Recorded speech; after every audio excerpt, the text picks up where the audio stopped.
감사합니다. 기말고사가 돌아오는 주에 또 많이 치고 이미 끝난 친구도 있고 그 다음 주까지 치는 친구들도 있더라고요. 하지만 뭐 상황이 기말고사의 장마에 코로나에 여러 가지 힘든 상황이지만 그래도 우리 모두가 함께 우리 하나님 의지하면서 이 상황 잘 헤쳐나갈 줄 믿습니다. 네, 여러분 힘내시길 바라며 항상 여러분들을 위해 기도하는 분들이 계세요. 그래서 여러분들 한 분 한 분 이름 불러가며 기도하고 계시는 우리 선생님들이 계시고 또한 제가 있기 때문에 힘내시길 바래요. 이 시간 우리 예배 시작하면서 함께 기도하면서 하나님 앞에 나아가도록 하겠습니다. 하나님, 기말고사에 그리고 코로나의 상황에 또 개인적인 어려움도 있고 날씨까지도 궂은 날씨에 힘든 상황 속에 있지만 그럼에도 우리는 다시금 눈을 들어 하나님 바라보고자 합니다. 주님 의지하고자 합니다. 하나님 한 분 그분을 바라보며 이 힘든 상황 헤쳐나가며 선한 영향력을 끼치는 우리 모두가 되기를 간절히 바랍니다. 이 시간도 우리와 함께 하시고 이 예배 가운데 우리를 만나 주시옵소서. 우리 마음을 담아 기도하며 나아가도록 하겠습니다. 하나님 감사합니다. 비록 힘들고 어려운 상황일지언정 우리는 하나님 한 분 의지하며 나아가길 원합니다. 부족하고 연약한 모습이지만 우리를 한 공동체로 주께서 묶어주시고 세워주셨습니다. 주님이 택하셨기에 하나님이 반드시 우리를 세우심을 믿습니다. 다윗이 가졌던 그 믿음, 우리의 신앙의 선배들이 가졌던 그 믿음을 우리도 마음에 품고 한 걸음 한 걸음 전진하기 원합니다.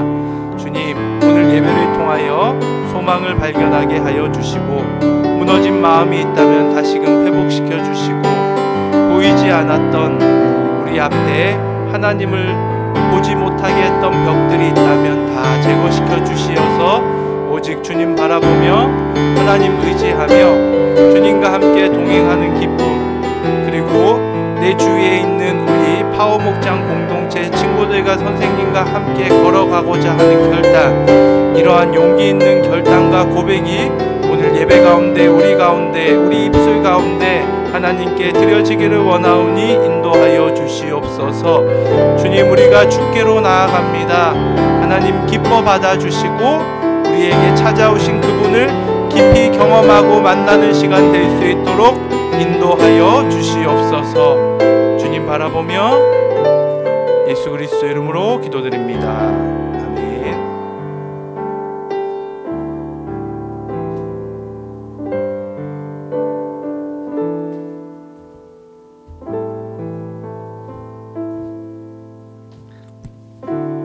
오늘도 파워먹장 온라인, 오프라인 예배 오신 여러분들 주님의 이름으로 축복합니다. 오늘 예배를 시작하기 전에 간단하게 우리 영상을 하나 보면서 시작을 하도록 하겠습니다.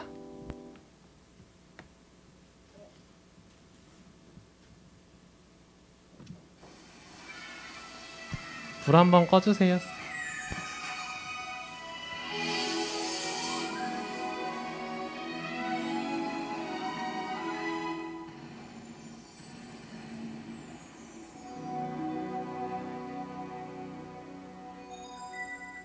올바른 예배 에티켓. 앉아있으니까 좀 불편한데. 일단 무슨 말이지? 예배는 올바른 자세로. 귀찮은데 그냥 씻고 들어야겠다. 예배는 깔끔한 모습으로. 혹시 졸고 있지는 않죠? 나는 예배 시간에도 공부를 해야겠어. 공부는 학교에서. 출출한데 어제 먹다 남은 치킨 먹었어요. 먹는 건 예배 후에. 게임해야지. 벌써 오케이 시작. 게임하면 하나님이 슬퍼요. 즐거운 예배 드려요. 네, 여러분. 앞으로 한 30주 더 볼 거예요. 앞으로 한 30주 더 볼 거고, 질릴 때까지 볼 거니까 여러분 예배가 예배다운 그날까지 함께 해주시길 간절히 바라겠습니다. 우리 그러면은 사도신경으로 함께 신앙 고백하며 이 시간 예배를 드릴 건데요. 우리 다 같이 일어나서 예배 드리도록 하겠습니다.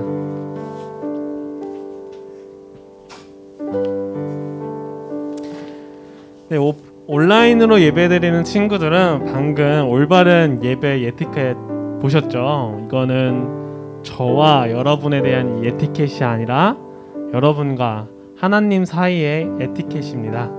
이 시간 부스스한 모습으로 드러 누워서 혹은 게임하거나 뭐 먹으면서 드리고 있는 친구들이 있다면은 그 모든 것들 다 그만두고 정결한 몸과 자세로 하나님 앞에 나아서 함께 예배를 드렸으면 합니다. 시간 사도신경으로 신앙 고백하며 나아가겠습니다. 나는 전능하신 아버지 하나님 천지의 창조주를 믿습니다. 나는 그의 유일하신 아들 우리 주 예수 그리스도를 믿습니다.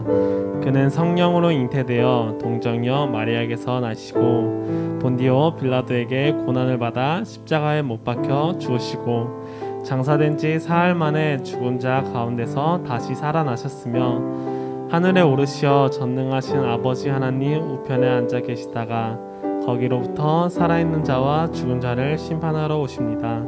나는 성령을 믿으며 거룩한 공교회와 성도의 교제와 죄를 용서받는 것과 몸의 부활과 영생을 믿습니다. 아멘. 여러분 성령을 믿으며 성도의 교제와 죄를 용서받는 것과 다시 부활할 것들을 모두 믿습니까? 우리 이 시간 찬양을 하면서 나아갈 건데요. 처음으로 우리 나의 안에 거하라 라는 찬양을 할 거예요. 이 찬양의 가사를 함께 묵상하면서 나아가도록 합시다. 나의 안에 거하라. 나의 안에 거하라. 나는 내 하나님이니 모든 환난 가운데 너를 지키는 자라. 두려워하지 말라. 내가 널 도와주리니 놀라지 말라. 내 손 잡아주리라. 나의 안에 거하라. 나의 안에 거하라. 나는 내 하나님이니 모든 환난 가운데 너를 지키는 자라.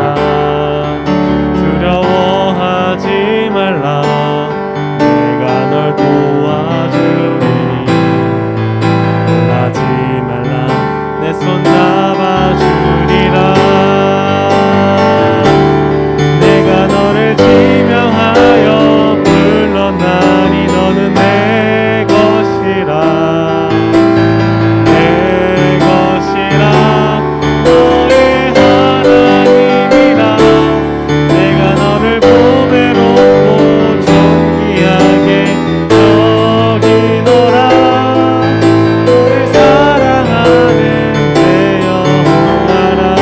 내가 너를 지명하여 내가 너를 지명하여 불렀나니 너는 내 것이라.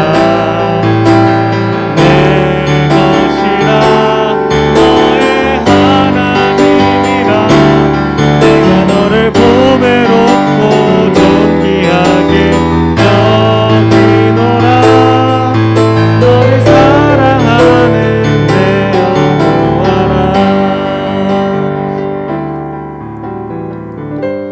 교회에서 그런 얘기를 하면은 약간 의아할 때가 있어요. 하나님이 너랑 함께 하신단다 지원아. 하나님이 네 옆에 계셔 민지야라고 하면은 정말 내 옆에 계시나? 난 잘 모르겠는데 라는 생각이 들 때가 있습니다. 제가 고등학생 때 제 목장쌤은 그래서 이런 말을 해주셨었어요. 하나님이 임재하심을 정말 정확히 아는 방법은 너의 과거를 돌아보는 방법이라고. 그래서 너의 이전에 있었던 일들 가운데서 하나님이 어떻게 임재하셨는지를 곰곰이 생각해 보면은 너랑 어떻게 지금까지 함께 했는지, 그리고 지금 네 옆에 계시는지 아닌지를 너 스스로가 더 분명히 알 수 있을 거라고 이야기를 해줬습니다.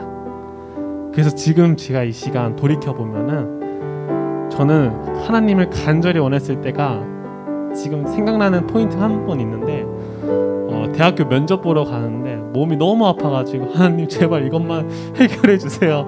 제발 이것만 해결해 주세요. 이렇게 지하철에서 간절히 기도하면서 갔던 때가 있는데 돌이켜보면 그때 하나님이 저희 옆에서 함께 해주셨던 것 같아요. 우리 이 시간 다시 한번 찬양할 텐데 이 찬양할 때 여러분들 다시 한번 내 과거를 돌이켜 생각해 봤으면 좋겠습니다. 내가 친구랑 싸웠을 때 하나님 앞에 나아갔었던 때, 혹은 우리 가족들이 힘들었을 때 하나님 앞으로 나아갔을 때, 혹은 내가 학교에서 혹은 학원에서 내 친구들과 안 좋은 일이 있었을 때 하나님 앞으로 나아갔을 때 하나님이 나를 어떻게 도우셨는지, 그 상황들이 어떻게 해결되었는지를 한번 떠올리면서 다시 한번 더 나아가도록 하겠습니다.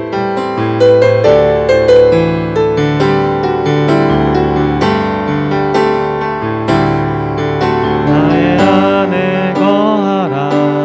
나는 내 하나님이니 모든 환난 가운데 너를 지키는 자라. 두려워하지 말라. 내가 널 도와주리니 놀라지 말라. 내 손 잡아주리라. 내가 널 지명하여 너를 지명하여 불러나니 너는 내 것이라. 내 것이라. 너의 하나님이라. 내가 너를 보배롭고 존귀하게 여기노라. 너를 사랑하는 내 여호와라. 내가 너를 지명하여 불렀나니 너는 내 것이라. 내 것이라. 너의 하나님이라. 내가 너를 보배롭고 존귀하게 여기노라. 너를 사랑하는 내 여호와라. 때로는 우리 앞에 있는 상황들에 휩싸여서 그것들이 너무 고통스럽고 나를 피곤하게 하고 나를 짜증나게 해서 하나님이 안 보일 때가 많은데, 여러분들 과거에서부터 지금까지, 창조에서부터 지금까지 함께 하시는 분은 바로 하나님이십니다. 우리 모든 상황 속에서 하나님을 바라보며 나가도록 하겠습니다.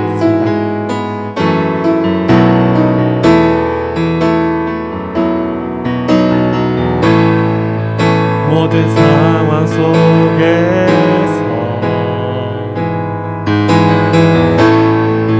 주를 찬양할지라.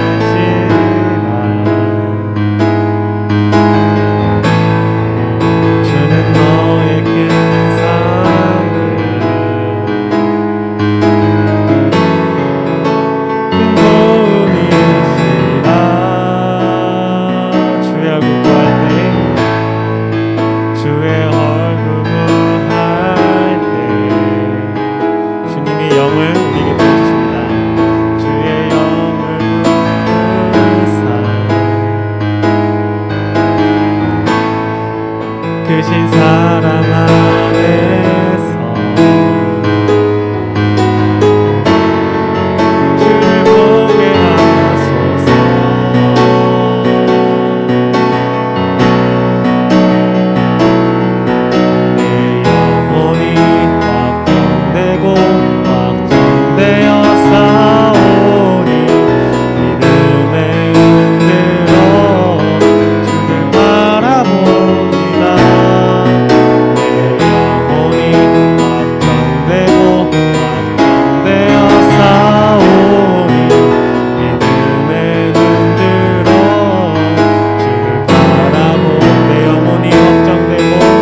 여러분 저번 주 설교 말씀 기억나시나요? 제가 중고등학생 때 가장 두려웠던 질문이 저번 주 설교 말씀 기억나니 건우야? 라는 말이었어요. 왜냐면 기억이 안 나는데 기억나냐고 물어보면은 너무 어려웠거든요. 저번 주 설교 말씀에 그런 내용이 있었어요. 다윗이 왕이 될 수 있었던 가장 큰 이유는 그 이스라엘 백성들이 칭송해 주어서가 아니라 하나님이 지명하고 선택하였기 때문이었다. 하나님의 택하심이 더 중요하다라는 이야기를 했었었는데, 오늘 여러분들 오프라인에 참석하신 분들은 눈치를 챘는지 모르겠지만은 오늘 이상하게 이 4대의 스피커에서 여러분들 마이크가 나가지 않고 이 앞에 있는 2대의 모니터에서 소리가 나가고 있어요. 이 모니터 소리를 굉장히 크게 해놓고 제가 찬양 연습을 했는데 오랜만에 굉장히 100% 제 날것의 목소리를 들었어. 오, 방금 해결이 되었네요. 이거 볼륨을 조금만 낮춰줄 수 있을까요, 목사님? 네. 제 날것의 목소리를 들으면서 진짜 무슨 생각을 했냐면은, 와, 어떻게 이런 노래 실력으로 여태까지 찬양 인도했었지? 와, 이 여러분 많은 싱어들에 감추어서, 많은 피아노 소리에 감추어서, 많은 드럼 소리에 감추어서 보이지 않았던 제 목소리를 들으면서, 와, 내가 어떻게 이걸 여태까지 해왔지? 라는 생각이 들더라고요. 여러분, 제가 찬양 인도를 할 수 있었던 가장 큰 이유는 누군가 제 노래 실력을 인정해줘서도 아니고요, 누군가 제 말솜씨를 인정해줘서도 아니고요, 하나님이 저를 지명하고 저를 선택해 주셨고 제 영혼을 확정해 주셨기 때문입니다. 이 시간 우리가 하나님 앞에 나아갈 때에 하나님이 우리의 영혼을 확정시켜 주셨다는 그 사실을, 하나님이 나를 택하여 주셨다는 그 사실을 한 번 더 기억하면서 나가도록 하겠습니다.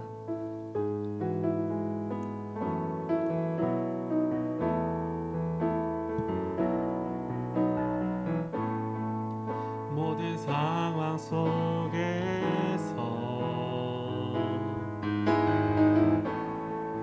주를 찬양할지라.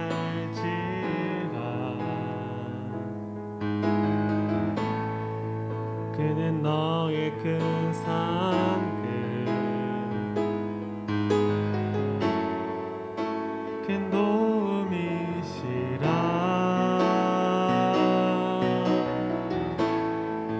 주의 얼굴 구할 때 주의 영을 부르사 크신 사랑 안에서 주를 보게 하소서.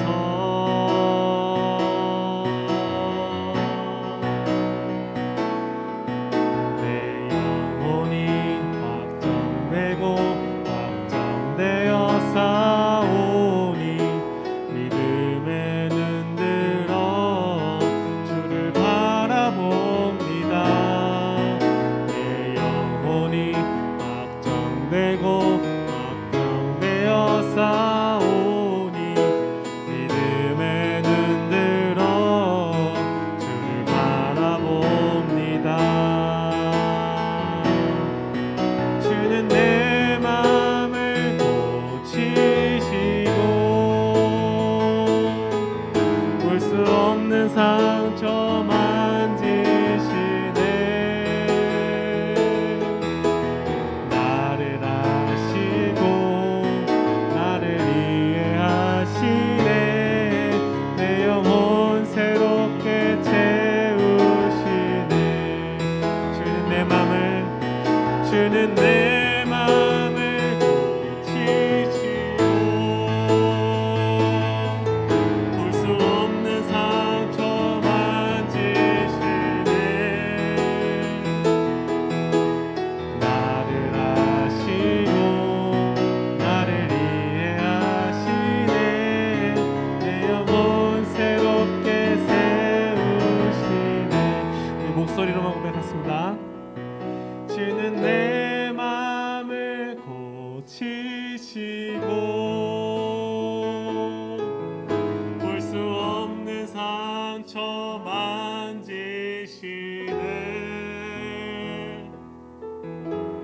나를 아시고 나를 이해하시네. 내 영혼 새롭게 세우시네. 그 모든 상황 속에서 주님의 얼굴 구하며 나아갈 때에 주님이 우리의 그 모든 상처를 위로하시고 채우실 것입니다. 여러분 믿으십니까? 우리 마지막으로는 우리 좀 더 기쁨의 마음을 함께 찬양하며 나갈 텐데요. 우리를 선택해 주시고 우리를 지명해 주신 그 하나님께 감사의 찬양 부르며 나갑시다. 다 같이 여호와를 즐거이 불러 기쁨으로 주께 나가리. 여호와 하나님 난 주의 백성 기르시는 양이라. 다시 한 번 더 여호와를 즐거이 불러 기쁨으로 주께 나가리. 여호와 하나님 난 주의 백성 기르시는 양이라. 감사함으로 높이며 그 문에 들어가서 찬송함으로 그 이름을 송축할지어다. 감사함으로 주를 높이며 주 문에 들어가서 찬송함으로 그 이름을 송축할지어다. 우리 그 주님께 영광과 감사의 박수 드리며 나가겠습니다. 우리 이 시간에 마지막으로 다 같이 기도하면서 나갔으면 좋겠습니다. 하나님, 이 시간 우리가 여태 찬양을 하면서 하나님한테 나가고 있는데요. 지금 우리에게 처해진 이 상황들이 너무나 급하고 중요하다고 생각해서 제가 하나님이 내 옆에 계신 줄 모르던 때가 많았습니다. 하지만 하나님이 이전서부터 제가 태어났을 때부터 제 옆에 계셔서 그 모든 상황 속에서 저와 함께 했음을 제가 고백하며 나아갑니다. 하나님, 나를 채워주시옵고 나를 세워주시옵소서. 하나님의 사랑으로, 하나님의 생명으로 이 땅 가운데 우뚝 세워주시옵소서. 다 같이 우리 기도하며 나가겠습니다. 기도하겠습니다. 태초에 계신 우리 하나님 아버지, 하나님을 붙들며 나아갑니다. 나의 나됨을 고백하면서 나아갔던 그 나날들 가운데서 주님을 붙들며 나아갑니다. 하나님, 내 삶에는 하나님이 필요합니다. 하나님, 내 삶에는 하나님이 가리키는 그 방향과 하나님의 나라가 필요합니다. 하나님 나라를 향해 나아가는, 힘들 때 주님 앞으로 나아가는 주님의 자녀가 되길 간절히 소망합니다. 하나님이 나를 택하여 주셨고, 하나님이 나를 지명하여 주셨고, 하나님이 내 영혼을 확정시켜 주셨습니다. 하나님, 이제는 그 믿음 아래서, 그 믿음 안에 주님을 바라보며 나갈 수 있도록 주님 이끌어 주시옵소서. 오직 주님을 붙들며 나아가는 주님의 자녀가 될 수 있도록 이끌어가 주시옵소서.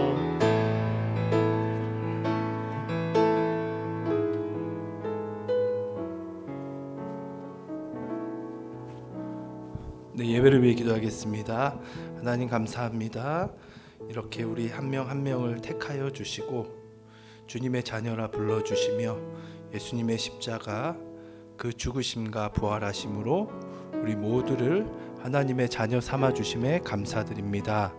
이 시간 하나님의 자녀 우리 모두가 마음을 모아 성령 안에서 하나님을 예배하기 원합니다. 우리 예배를 기뻐 받아주시고 우리 예배를 통하여서 하나님이 우리 한 명 한 명을 세우고자 하는 계획과 뜻을 알게 하여 주시며 그 뜻과 계획 가운데 우리 전부를 주께 드릴 수 있는 거룩한 산 제물로서 예배 드리기 원하오니 우리 모두를 인도하여 주시옵소서. 온라인 오프라인 그 어떤 상황에서도 성령 안에서 주님께 집중하기를 원합니다. 우리의 마음을 주께 드리기 원합니다. 진정으로 마음을 쏟길 원하오니 이 시간 우리의 마음과 몸을 주께서 붙들어 주시옵소서. 예수 그리스도 이름으로 기도드립니다. 아멘. 네, 앉아주시고요. 준비하신 예물 우리 함께 봉헌하는 시간 갖도록 하겠습니다.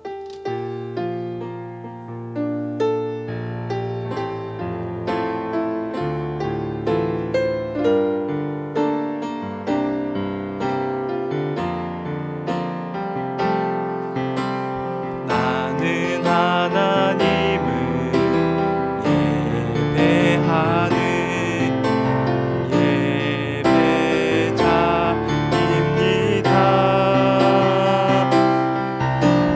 내가 서 있는 어디서나 하나님을 예배합니다. 내 영혼 거룩한 은혜를 향하여 내 마음 완전한 하나님 향하여 이곳에서 바로 이 시간 하나님을 예배합니다.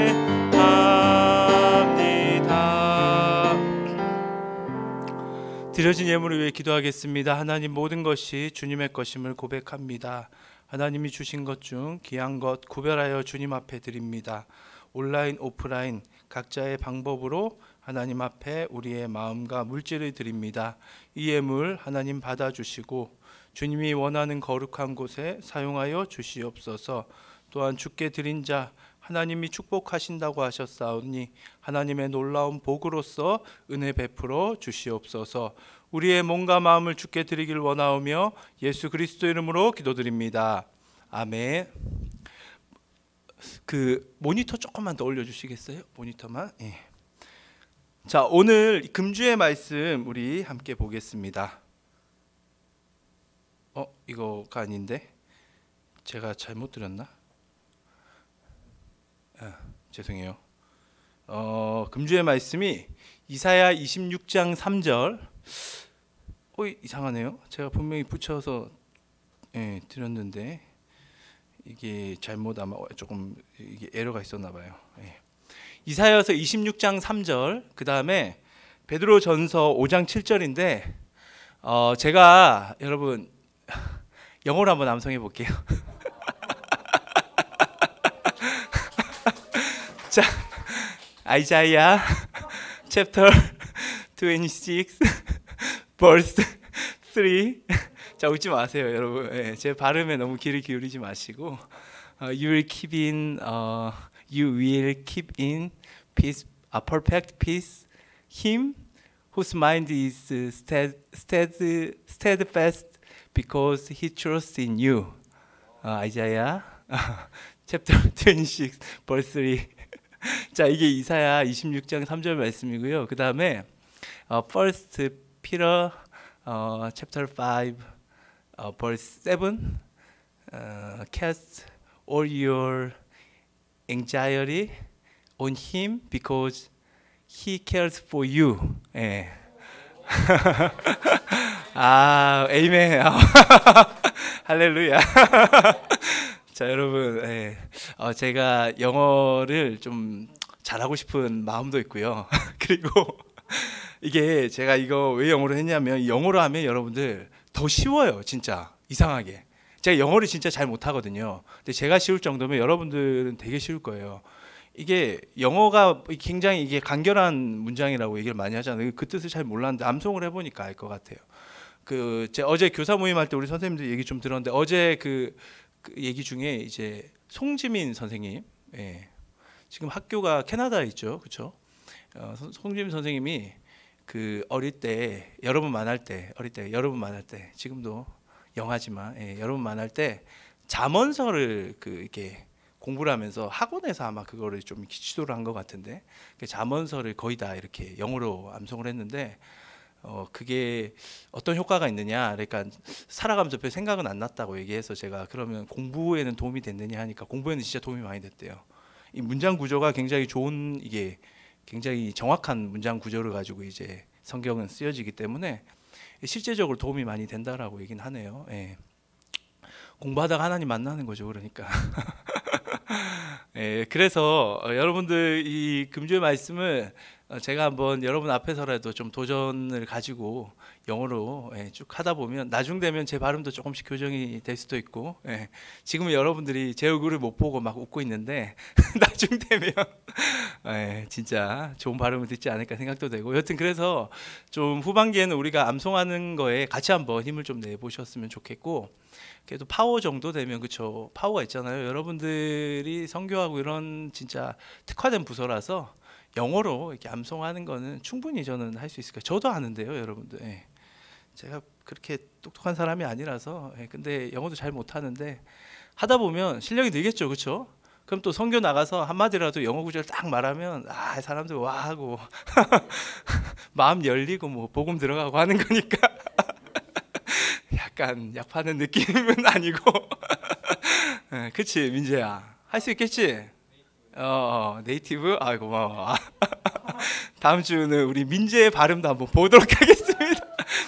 민재야, 미리 암송 강 집사님, 민재 우리 목자 선생님 미리 좀 주중에 보내주세요. 영어 그거 제가 찍어서 보내드릴 테. 그러면 이제 다음 주 민재고 그 다음 주는 우리 또 그래 효주 잘 지내겠다. 영어 달리기 한번 하겠어. 효주야, 넌 누구 할래 다음 주? 하은이요. 하은이는 또 그쵸. 또 학교가 또 그쪽 특화된 곳에 다니고 있죠. 하은이 기대되고. 이 자리에 없다고 방심하면 안 돼요. 여기 있죠. 배서연도 있고요. 길찬우 뭐 김용주는 선생님이시죠, 참. 이러면서. 자, 그래서 여러분들 여튼 재밌게 좀 한번 해봤으면 좋겠습니다. 부담 갖지 마시고요. 도저히 안 된다 하면 어쩔 수 없죠, 그렇죠? 주님 나라 갈 때까지 뭐 힘든 거고 그거. 근데 아마 여러분 나이쯤 되면 이게 충분히 아마 가능할 것 같아요. 어제 보니까 60세 되신 우리 권사님 집사님들도 39절을 우리말로 다 외우시더라고요. 제가 진짜 깜짝 놀랐어요. 야, 대단하시다 진짜. 야, 이게 말씀 암송은 그 나이에 제한되진 않구나. 오늘 우리에게 주신 말씀은 사무엘하 24장. 네. 띄워 주셨으니까 우리 한번 읽고 넘어갈게요. 죄송해요. 이사야서 26장 3절 한번 앞에 우리 한번 읽을게요. 시작. 주께서 심지가 견고한 자를 평강하고 평강하도록 지키시리니 이는 그가 주를 신뢰함이니이다. 와, 어려워요, 그렇죠? 영어 쉽죠? 베드로전서 5장 7절 너희 염려를 다 주께 맡기라 이는 그가 너희를 돌보심이라. 심이라 이런 말 우리가 평소에 안 쓰다 보니까 좀 어려운데 그래도 힘내시고. 자, 사무엘하 24장 16절부터 21절 말씀입니다. 우리 같이 읽을게요. 사무엘하 24장. 사무엘 이제 말씀이 마지막이에요. 사무엘하 24장 16절 21절. 이제 다윗의 이야기가 물론 다음 주도 이제 다윗은 등장하지만 다윗의 주 이야기는 아니고 솔로몬 이야기가 될 건데 이제 다윗은 아마 주 이야기는 이제 여기서 끝난다 보시면 됩니다. 사무엘하 24장 16, 21절. 자, 같이 읽겠습니다. 시작. 천사가 예루살렘을 향하여 그의 손을 들어 멸하려 하더니 여호와께서 이 재앙 내리심을 뉘우치사 백성을 멸하는 천사에게 이르시되 족하다 이제는 내 손을 거두라 하시니 여호와의 사자가 여부스 사람 아라우나의 타작마당 곁에 있는지라. 다윗이 백성을 치는 천사를 보고 곧 여호와께 아뢰어 이르되 나는 범죄하였고 악을 행하였거니와 이 악무리는 무엇을 행하였나이까? 청하건대 주의 손으로 나와 내 아버지의 집을 치소서 하니라. 이날에 갓이 다윗에게 이르러 그에게 아뢰되 올라가서 여부스 사람 아라우나의 타작마당에서 여호와를 위하여 제단을 쌓으소서 하매 다윗이 여호와께서 명령하신 바 갓의 말대로 올라가니라. 아라우나가 바라보다가 왕과 그 부하들이 자기를 향하여 건너옴을 보고 나가서 왕 앞에서 얼굴을 땅에 대고 절하며 이르되 어찌하여 내 주 왕께서 종에게 임하시나이까 하니 다윗이 이르되 내게서 타작마당을 사서 여호와께 제단을 쌓아 백성에게 내리는 재앙을 그치게 하려 함이라 하는지라. 아멘. 자, 오늘 말씀의 제목을 한번 보겠습니다. 시작. 하늘의 문을 여는 열쇠. 따라해볼까요? 시작. 하늘의 문을 여는 열쇠라는 제목으로 우리 함께 하나님의 말씀 듣도록 하겠습니다. 이제 다윗의 거의 마지막 이야기로 보시면 돼요. 근데 이 이야기가 굉장한 의미를 가지고 있습니다. 오늘 그 등장하는 사건은 어떤 사건이냐면 24장 1절을 먼저 한번 볼게요. 24장 1절. 예. 같이 읽겠습니다. 시작. 여호와께서 다시 이스라엘을 향하여 진노하사 그들을 치시려고 다윗을 격동시키사 가서 이스라엘과 유다의 인구를 조사하라 하신지라.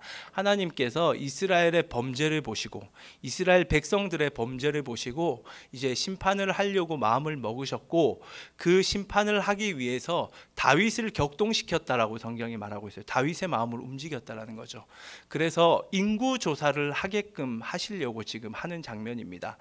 당시에 인구 조사라는 것이 백성의 수를 계수를 하는 거거든요. 그 왜 수를 세겠어요? 백성이 정확한 수를 알아야지 세금을 어떻게 거둘지, 얼마나 군사력을 그 군대를 모집할지에 대한 계산이 나오죠.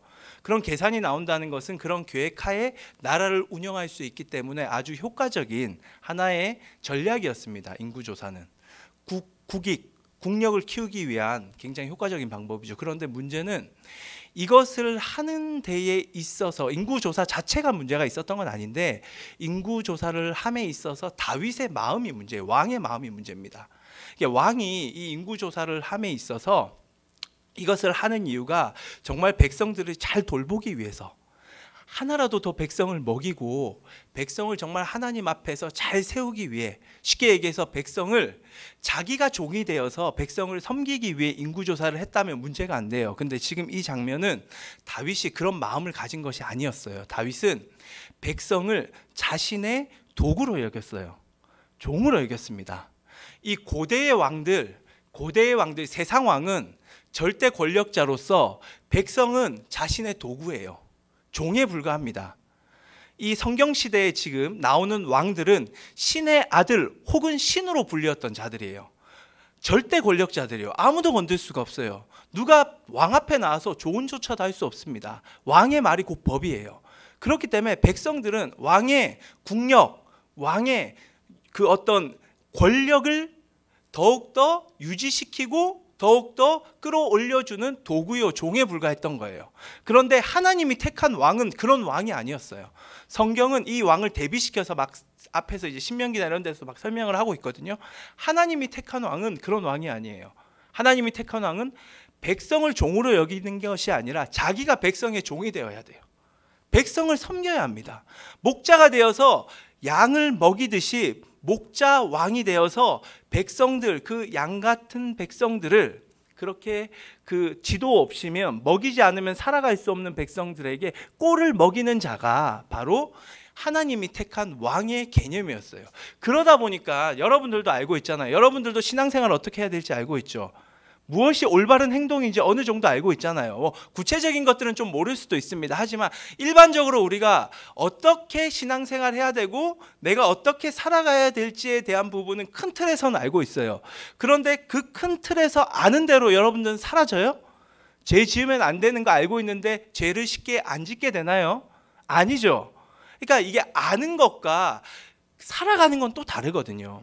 근데 그렇게 살아가는 이유가 다른 게 아니죠. 세상이 그러니까. 예. 세상이 뭐 굳이 원수를 막 사랑하고 정말로 내 자신을 포기하고 헌신하면서 이웃을 섬기고 이런 것들에 대한 세상은 별로 말하지 않잖아요. 그렇죠? 그저 세상이 말하는 것은 좋은 대학 가서 많은 돈을 벌고 진짜 남들은 다 집 사지 못해도 너는 집을 한 채 사야 되고 좋은 여자 만나 좋은 남자 만나 결혼해야 되고 이런 것이 어떻게 보면 세상에서 원하는 기준이지. 그렇게 살아가는 사람들을 세상에서는 오 성공했다 훌륭하다 대단하다 라고 평가를 하지. 특히 지금의 가장 어떤 평가를 좋게 받는 사람들이 누구예요? IT 선구자들이잖아요. 그렇죠? 유명한 그 사람들. 예, 말만 하면 넷뭐블 예, 여기 사장이나 뭐 카톡의 어떤 그런 분들, 그런 회장이나 사장들, CEO들이 지금 추앙받는 세상을 살아가고 있단 말이에요. 근데 그 삶이 성경적인 삶이 아니라는 건 알고 있습니다. 예, CEO가 되는 게 성경에서 바라는 목적이 아니라는 걸 우리는 알고 있어요. 어떻게 살아가야 될지. 물론 CEO가 돼서 많은 사람들에게 영향을 끼치면 너무 좋죠. 하지만 그 자체가 목표가 아니라는 걸 우리는 잘 알고 있어요. 그런데 그렇게 살지 못하죠. 그러니까 무슨 말이냐면 항상 이 갈등을 겪어요. 다윗이 평생 겪었던 갈등이에요. 왕으로서 백성을 돌봐야 하는데 반대에서는 그게 아니라는 거지. 세상은 그렇게 말하지 않는다는 거. 왕으로서 군림해야 된다는 거죠. 근데 이 인구조사의 이 장면은 왕으로서 군림하고 있는 장면이에요. 사실은 하나님께서 다윗을 격동시켰다라고 성경이 말하고 있지만 하나님의 의도는 다윗의 마음을 흔들어서 이스라엘을 심판하고자 하는 의도는 아니었습니다. 하나님의 진짜 의도는 뭐냐면 지금 다윗을 격동시키고 어쩔 수 없이 이스라엘 백성이 죄를 범했기 때문에 심판해야 하지만 다윗이 그것을 막아주기를 바랬어요. 왜냐하면 다윗은 그것을 막을 수가 있었어요. 하나님 앞에 나와서 하나님 제가 인구조사를 하나님이 시키니까 할 텐데요. 하지만 저는 백성들을 돌보는 마음으로 인구조사를 하겠습니다라고 하나님 앞에 정말 백성을 사랑하는 헌신과 백성의 죄를 끌어안고 하나님 앞에 나아가면 됐었습니다. 그런데 다윗이 그걸 못한 거예요. 지금 이 장면은. 그래서 백성을 자기의 도구 종으로 여기고 인구조사를 한 거에 대해서 인구조사를 다 해요. 다 하고 나서 이제 이 백성들을 어떻게 하면 내가 잘 이용할까라고 생각을 하다가 이 다윗이 이게 위대한 거예요. 하나님이 함께 하셨다라는 증거인데 실수는 합니다. 그런데 하나님이 딱 브레이크를 거세요. 그때 반응을 해요. 그래서 다윗이 회개를 합니다. 회개를 해. 잘못했구나 내가. 인구조사 그렇게 하면 안 되는데. 그래서 다윗이 하나님 앞에 나가 회개를 해요. 하나님 제가 잘못했습니다. 그런데 문제는 다윗은 죄를 범해요? 범하지 않아요? 이미 인구조사를 했잖아요. 그리고 마음에 이미 그런 마음을 품었잖아요. 마음에 품기만 해도 죄인데 행동으로 그걸 드러냈단 말이에요. 다윗은 분명히 백성을 종으로 여기고 백성을 그 종으로 이용하기 위해 인구조사라는 죄를 범했습니다. 그렇게 죄를 범하면 죄에 대한 대가는 뭐예요? 뭐죠? 죄의 삭슨? 사망입니다. 사망. 죽음이에요. 죽음. 그렇죠? 이제는 대가를 지불해야 돼요. 그런데 하나님께서는 이 대가를 지불하기 위해서 이스라엘에게 만들어준 은혜의 은총의 그 어떤 도구가 있었어요. 이 대가를 지불하기 위해. 이거 하면 너희들의 대가를 내가 이걸로 지불시켜 주겠다라고 하나님이 베풀어 놓은 제도가 있었습니다. 그게 뭐죠? 그게 뭐죠? 자기가 죽어요? 뭐가? 그렇지. 짐승이 대신 죽는 거. 희생제사라는 하나님이 만들어 놓은 그 처방이 있었어요. 처방이. 그래서 이스라엘 백성들은 자기가 죄를 짓잖아요. 그러면 자기가 하나님 앞에 나가서 자기가 칼 들고 자기 배를 찌르지 않아도 됩니다. 원래는 그래야 되죠. 그게 대가를 지불하는 거니까. 죽음이니까. 대신에 어떻게 짐승을 잡아서 짐승을 죽여가지고 짐승의 피를 흘리게 하고 그래서 그 제물을 하나님 앞에 태우는 제사를 통하여서 용서를 받으면 돼요. 그런데 지금 이 장면은 지금 본문에 나오는 장면은 하나님이 제사를 말씀하지 않으세요. 이상해요. 그래 다윗아 알겠지 이제 그럼 네가 가서 제사 드려 하면 되잖아요. 근데 제사를 말 안 하는 거예요. 대신에 하나님이 세 가지를 제안을 합니다. 그래? 네가 잘못한 거 알겠어? 알았어. 그럼 내가 세 가지 재앙을 너에게 선택 보기를 주겠다. 셋 중에 골라라 라고 세 가지 보기를 줍니다. 첫 번째가 뭐냐면 7년 동안 기근을 되게 만드는 거예요. 두 번째가 다윗이 원수들의 손에 쫓기어서 도망가는 고통을 당하는 게 두 번째 재앙입니다. 세 번째 재앙은 뭐냐면 흉년이 그 전염병이 도는 거예요. 전염병. 자, 첫 번째 뭐라고요? 7년의 기근. 두 번째 다윗이 원수한테 쫓김 당하는 거. 세 번째 전염병. 그렇죠? 이 세 가지 중에 다윗 보고 골라라요. 자, 여러분들 뭘 고르시겠어요? 여러분이 다윗이라면. 자, 생각해 보시면 이 세 가지 재앙은 일단은 첫 번째, 세 번째 재앙은 7년 기근이랑 전염병은 일단 기근이 들어도 7년이 기근이 들지언정 왕궁에 있었던 다윗은 피해를 덜 봅니다. 왜냐하면 왕궁은 이미 국고에 많은 것들이 차 있어요. 부족할 때마다 그거 꺼내 먹죠. 백성들이 고통당하겠죠. 그리고 전염병도 왕궁에는 용한 의사들이 많아요. 고칠 수 있는 확률이 높아요. 그리고 1번, 3번은 보면 백성들이 고통을 주로 당하지 다윗 당하는 거 적어요. 근데 두 번째는 보세요. 백성들은 고통 안 당해요. 다윗만 쫓겨다니는 거예요. 다윗만 고통당하는 거죠. 이 사건이 있기 얼마 전에 압살롬한테 막 쫓겨다니죠. 엄청 고통스러웠나 봐요. 그래서 다윗이 신앙적인 대답을 하는 것 같은데 이런 대답을 해요. 자, 그 장면을 보겠습니다. 14절 말씀. 자, 한번 같이 볼까요? 다윗이 뭐라고 대답하는지 이 세 가지 보기 사항에 시작. 다윗이 가세에게 이르되 청하건대 여호와께서는 긍휼이 크시니 우리가 여호와의 손에 빠지고 내가 사람의 손에 빠지지 아니하기를 원하노라 하는지라. 갓은 예언자를 말합니다. 예언자가 이제 세 가지 재앙을 이제 하나님으로부터 말씀을 듣고 제안을 했어요. 다윗은 지금 뭘 택하겠다? 사람의 손에 빠지는 심판이 아니라 하나님의 손에 빠지는 심판을 당하겠다라고 얘기해요. 굉장히 신앙적으로 보이죠. 하지만 앞에 제가 설명했죠. 사람의 손에 빠지지 않고 여호와의 손에 빠지는 심판은 1, 2, 3번 중에 뭐겠어요? 1번 아니면 3번입니다. 2번은 원수의 손에 쫓기니까 사람의 손에 빠지는 심판이에요. 그렇죠? 원수가 직접 쫓아다니면서 고통을 하는 거죠. 근데 기근은 원수가 사람이 줄 수 없잖아요. 하나님이 주는 거고. 세 번째, 전염병도 사람이 어떻게 돌게 합니까? 하나님 주시는 거니까. 그렇지. 성경적인 사고가는 우리야 뭐 바이러스고 이렇게 얘기를 하지만 여튼 중요한 것은 1, 3번은 하나님이 주시는 거예요. 자, 1, 3번 중에 하나를 선택하겠다는 거예요. 2번, 내가 직접적으로 고통을 안 당하겠다는 거예요. 무슨 말이냐면 다윗이 용서하는 것처럼 회개하는 것처럼 보였지만 돌이키는 것처럼 보였지만 다윗은 진짜 회개했다 안 했다? 안 했어요. 하나님 그걸 알고 있었어요. 그렇기 때문에 제단에 희생 제물을 바치는 하나님의 처방전을 하나님께서 말씀하지 않으십니다. 네. 여러분, 우리가 회개를 하지만 진실한 회개가 아니면 하나님이 아십니다. 그렇죠? 알아요. 아이고 저 봐라, 저 순간 모면하려고 저러고 있지. 사람 눈에도 보이는데 하나님 눈에 그게 안 보이겠어요? 그러니까 하나님이 제안을 그걸 안 해요. 하나님이 아주 딱 정확하게 세 가지를 딱 말하는데 이 세 가지 중에 다윗이 선택한 걸 보니까 어떻죠? 다윗의 속마음이 드러나는 거예요. 진정한 회개 아니에요. 어떻게든 죄는 자신이 범한 거 알겠는데 대가는 내가 치르고 싶지 않은 거죠. 백성 보고 대신 치르기를 미루는 거예요. 그 말은 곧 백성을 뭐로 취급한다? 자기 도구로 취급하는 겁니다. 백성은 자기의 종이에요. 내가 고통받기 싫으면 네가 받으라는 거예요. 그래도 된다라는 거예요. 리더가 이게 문제예요. 이게 문제.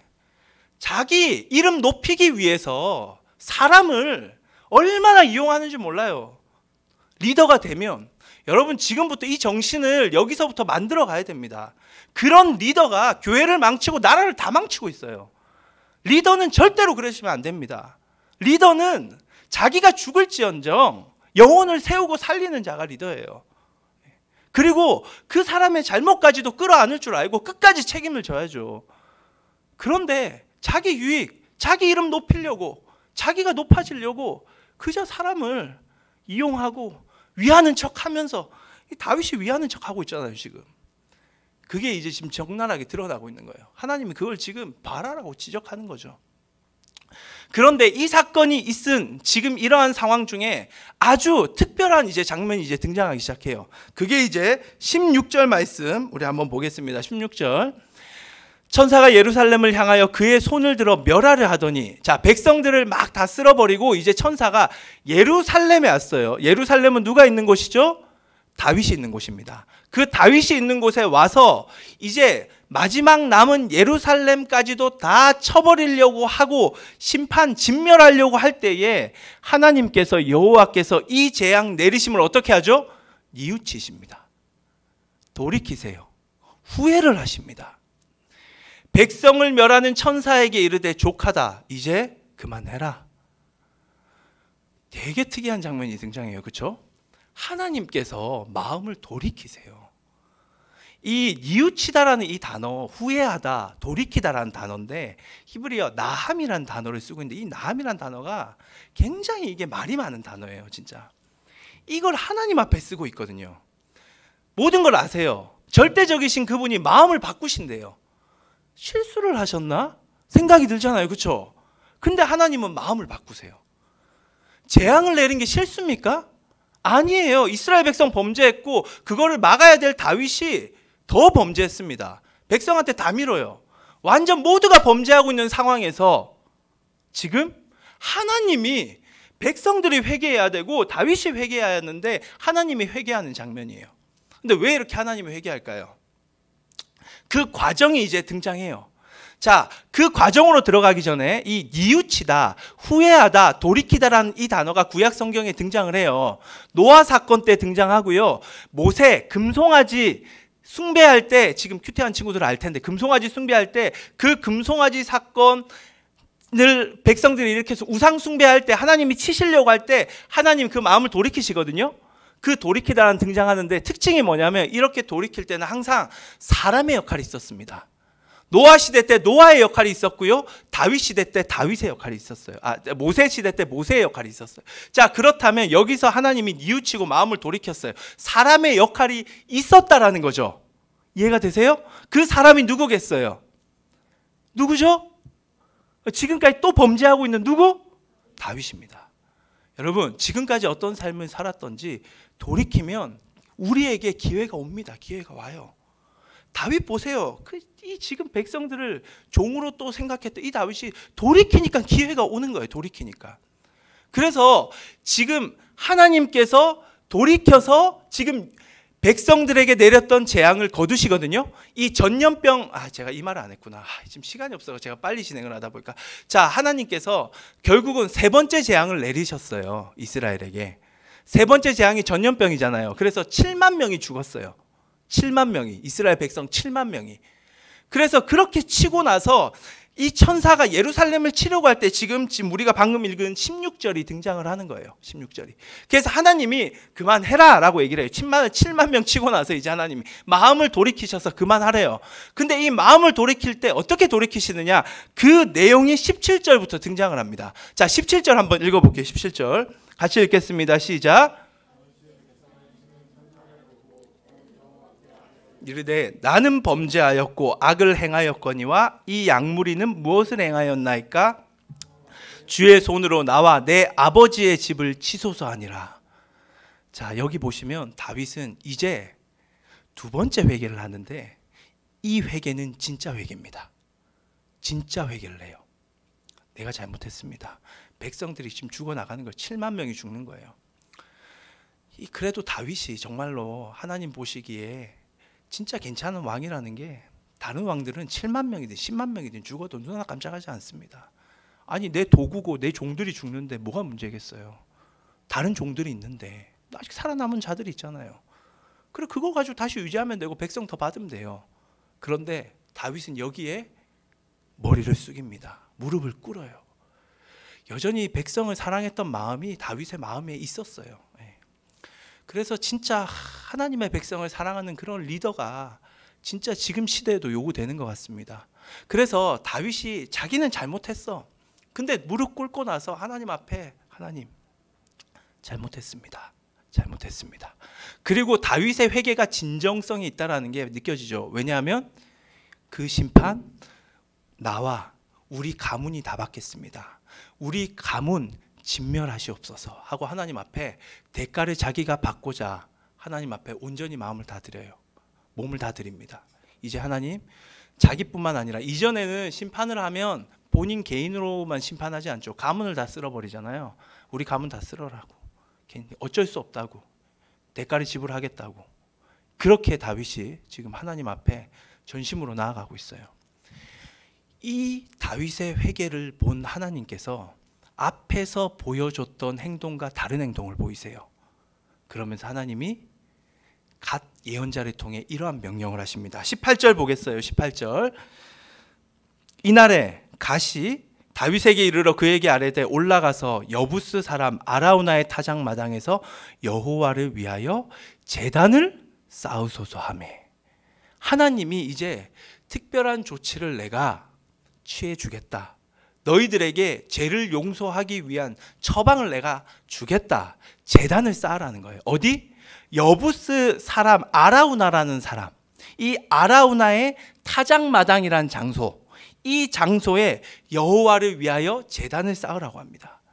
이제 제단을 쌓으면 뭘 하겠어요? 거기서 희생 제물을 바치겠죠. 양을 잡아와가지고 소를 잡아와가지고 죽여서 피를 흘리게 해서 원래는 다윗과 다윗 가문이 다 심판을 받아야 하는데, 그런데 지금 이 장면은 짐승이 대신 심판을 받게 하심으로써 하나님께서 용서를 베풀겠다라는 하나님의 은총이 여기에 지금 들어가 있습니다. 내가 이제 용서를 하겠다라는 거예요. 그런데 이 용서는 다윗에게만 베푼 용서로 끝나는 것이 아니라 25절 보세요. 25절. 네, 25절 보여주세요. 예, 그 다음에 사진 볼 거고요. 자, 그곳인데 그곳. 자, 그곳에서 여호와를 위하여 제단을 쌓고, 그곳은 어디죠? 앞에서 읽었던 아라우나의 타작마당이라는 곳이죠. 그렇죠? 그곳에서 여호와를 위하여 제단을 쌓고 거기에 번제뿐만 아니라 뭘 드리죠? 화목제를 드립니다. 이 화목제는 뭐냐면 제사를 드릴 때 본인 혼자 제사 드리고 끝내는 게 아니에요. 제사 드린 제물을 가지고 주위 이웃들하고 나눠 먹는 것이 화목제예요. 이 화목제의 의미는 하나님과 나와의 관계가 회복되는 것뿐만 아니라 나와 이웃과의 관계, 그리고 이웃과 하나님, 우리 모두의 관계가 다 회복되는 게 화목제물의 의미예요. 화목제사의 의미.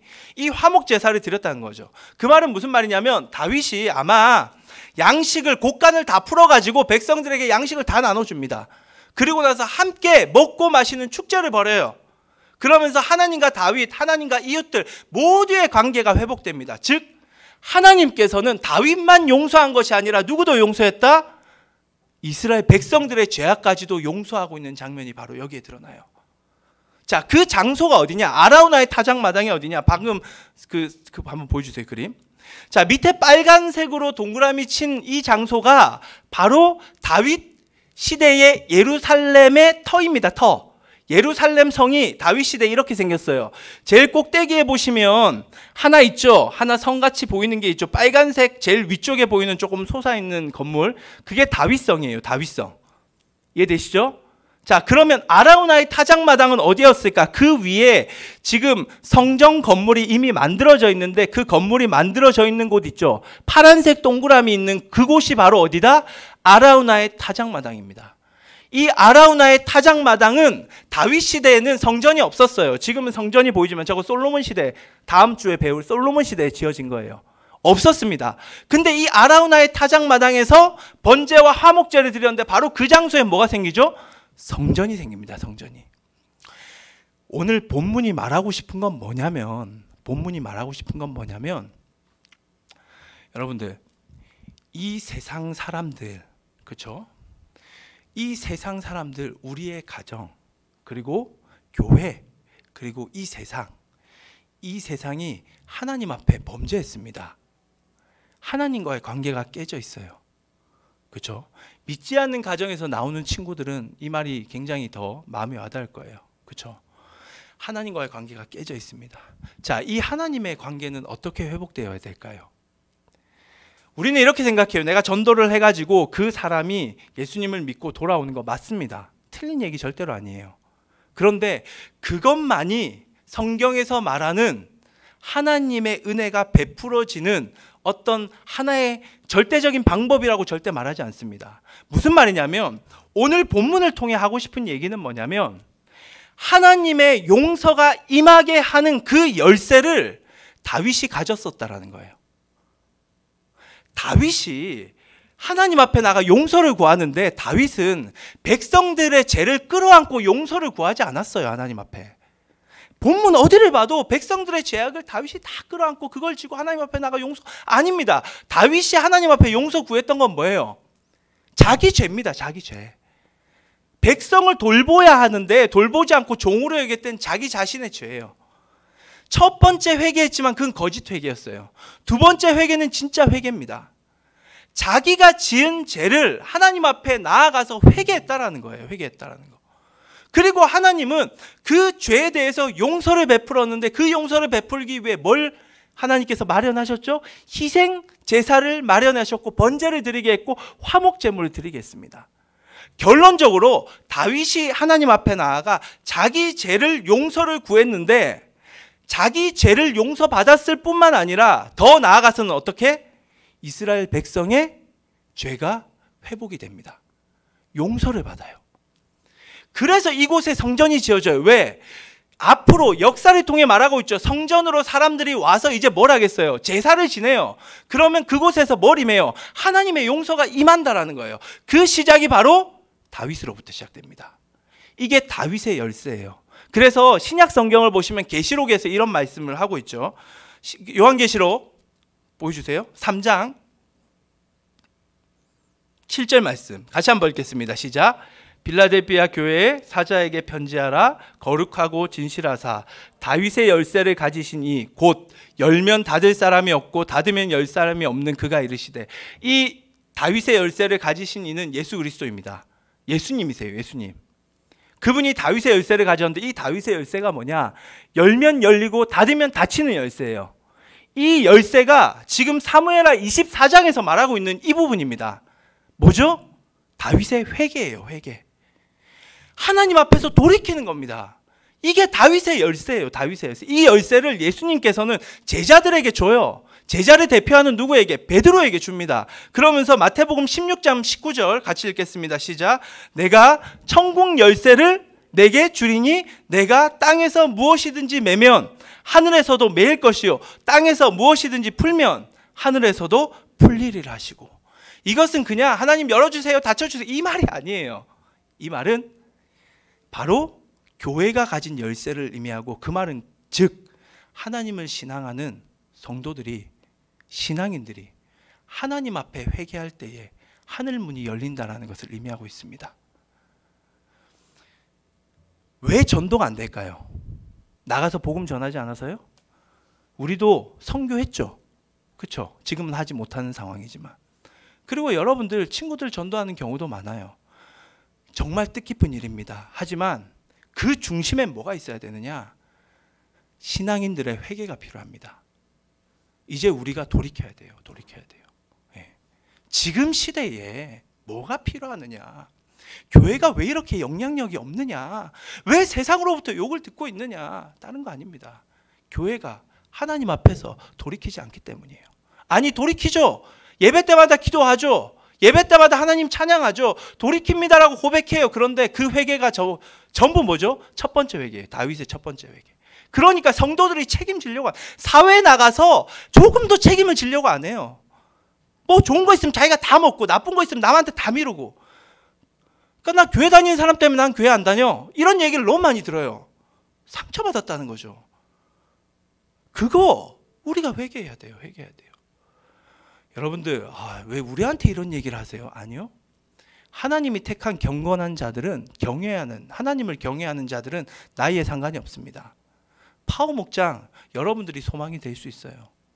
우리가 이곳에서 진실로 하나님 앞에 나아가 여러분들에게 생각나게 하신 그 작은 것들을 하나님 앞에 돌이키시면, 그러면 그로 인해서 하늘문이 열릴 수가 있습니다.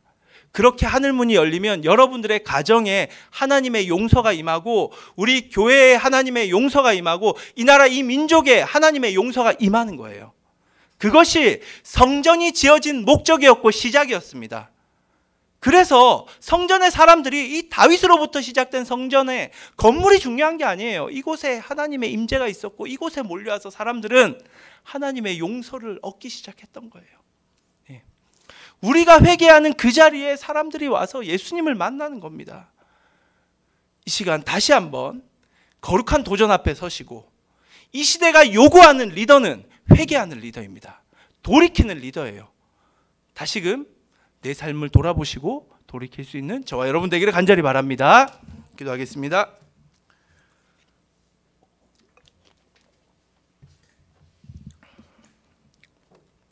자, 받은 말씀 붙들고 하나님 돌이키기 원합니다. 우리의 돌이키지 않는 모습 하나님 긍휼히 여겨주시고, 이 시간 다시금 하나님 앞에서 작은 부분까지도 고백하며 돌이키는 그러한 시간 하나님 은혜에 우리에게 베풀어 달라고 우리 기도하며 받은 말씀 붙들고 기도하겠습니다. 하나님 감사합니다. 주님 붙들어 주시옵소서. 이 시간 주님 앞에 나아갑니다. 하나님, 우리의 교만했던 모습들, 주님 내가 판단하고 결정했던 모습들, 정죄했던 모습들, 주님이 계획하고 계신데 믿지 못하고 원망하며 악한 행동을 했던 모습들, 주님 조금만 내 마음을 상하게 하면 그저 등 돌리고 그 사람들을 정죄하며 다윗의 모습을 보니 제 모습과 똑같습니다. 사람을 도구로 이용했던 모습들 똑같습니다. 내 마음 채우려고 했던 모습들 똑같습니다. 주님, 이 시대 하나님이 요구하는 리더, 진정으로 회개하는 리더, 하늘의 문을 열는 열쇠를 쥐고자 하는 그 리더, 그 열쇠가 주어진 리더를 찾고 계시는 주님이시여, 이 시간 하늘의 문을 여는 그 열쇠가 우리 친구들 한 명 한 명, 이 아이들 한 명 한 명에게 주어져 우리가 세상에 나아가 이 열쇠를 가지고 하나님 정말로 세상 가운데 주님의 용서가 임하게 하기 위한 통로의 역할을 감당하기 원하오. 성령님 인도하여 주시옵소서. 주여 붙들어 주시옵소서. 하나님 감사합니다. 주님, 하늘의 문을 열쇠, 그 하늘의 문을 여는 열쇠, 그 열쇠를 가진 자를 찾고 계십니다. 이 시간 우리 아이들이 주님 앞에 나가 회개함으로, 마음을 다하여 돌이킴으로 하늘 문을 여는 열쇠, 그 열쇠를 소유하여 세상을 향하여 선한 영향력을 끼치는 우리 모두가 되길 원하오니 인도하여 주시옵소서. 이제는 우리를 위하여 십자가에 달려 죽으신 예수 그리스도의 은혜와 우리를 전부라 말씀하시는 하나님의 큰 사랑과 오늘도 말씀하시고 위로하시는 성령의 교통하심이 이제 자기 자신을 돌아보며 세상의 문제가 아니라 내가 돌이키면, 내가 회개하면, 내가 하나님 앞에 진정으로 마음을 쏟으면, 그러면 하늘의 문을 여는 열쇠가 나에게 주어지고 그로 인해 주님의 용서가 세상 가운데 임한다라는 이 놀라운 진리의 말씀을 붙들고 그렇게 살아가기를 결단하는 파워목장 모든 아이들 머리 위에, 우리 선생님들 머리 위에 이제로부터 영원토록 함께하옵시기를 간절히 축원하옵나이다. 아멘. 하나님께 영광의 박수를 돌리겠습니다.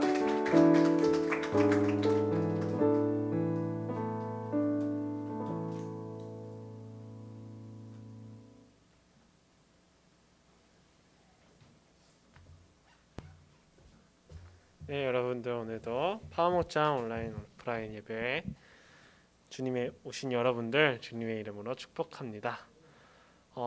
제자훈련 신청이 이번 주까지인 걸로 알고 있는데 맞나요, 쌤들? 네, 다음 주까지. 예, 제자훈련 신청이 다음 주까지 있다고 합니다. 여러분들 시험 기간이 끝나는 걸로 알고 있는데 시험 기간이 끝나고 나서 다가오는 여름에 또 뜨겁게 제자훈련 하실 분들은 신청을 해주시면 되겠습니다. 네, 그리고 오늘이 7월 4일인데 2명의 생일자가 있습니다, 여러분들. 우리 지원 학생과 경우쌤의 생일입니다. 여러분 모두 축하해주세요. 생일 축하합니다. 네, 모두 축하해 주시고, 네, 주님의 이름으로 태어나신 것을 축복합니다. 그리고 네, 오늘 예배 광고는 이것으로 마치도록 하겠습니다. 모두들 비가 오는데 다음 주에도 더 맑은 날씨에서 우리 보도록 합시다. 다음 주에 봐요. 안녕.